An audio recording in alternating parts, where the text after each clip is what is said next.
picture is worth 1,000 words for Tom Ford. You know, you relive stuff. As soon as you see a picture like that, you relive a lot of the moments that you had and a lot of stuff you did with your teammates. His journey to BU started in Watertown, South Dakota, where in his senior year, Ford's high school team reached the state championship tournament. Boy, once you get there and you run out in the court in front of about 11,000, 12,000 people, it's a big deal when you're 18 years old. It's a big deal. Ford was recruited by Gary Howard and played 3 seasons with the Bobcats in the 1970s.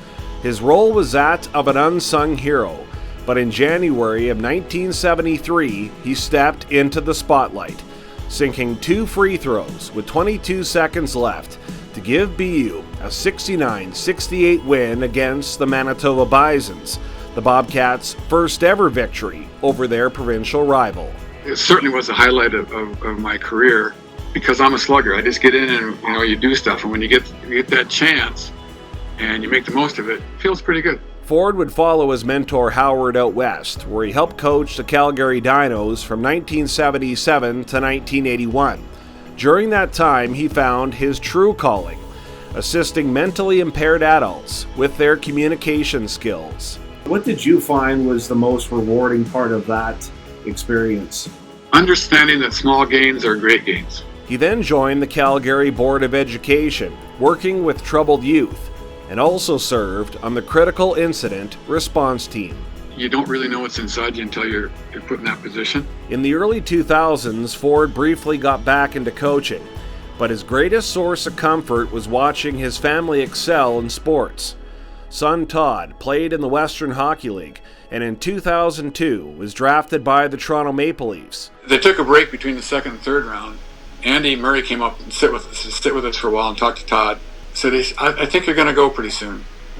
And so the third round started, and he hadn't gone quite yet, so this is awful. I had to go to the washroom. And so I went out in the hallway, and I was walking down to the washroom, and I looked up at the television monitor, and all of a sudden Todd was standing up, and Toronto had drafted him. So I ran back to the seats so I could give him a hug. Daughter Perry went south of the border and became an academic All-American while competing in cross country. Giving 110% in sports, that also filters into your schoolwork, into your friendships, everything. And so the structure and the effort that the kids give in sports, this filters through to everything else they do. 45 years separates Ford from being a Bobcat, but time hasn't dimmed the memories. Athletics was there, but when you surround yourself and you're part of a group of people I had the privilege of being around, man, that says everything. I don't think I would have gotten it anyplace else.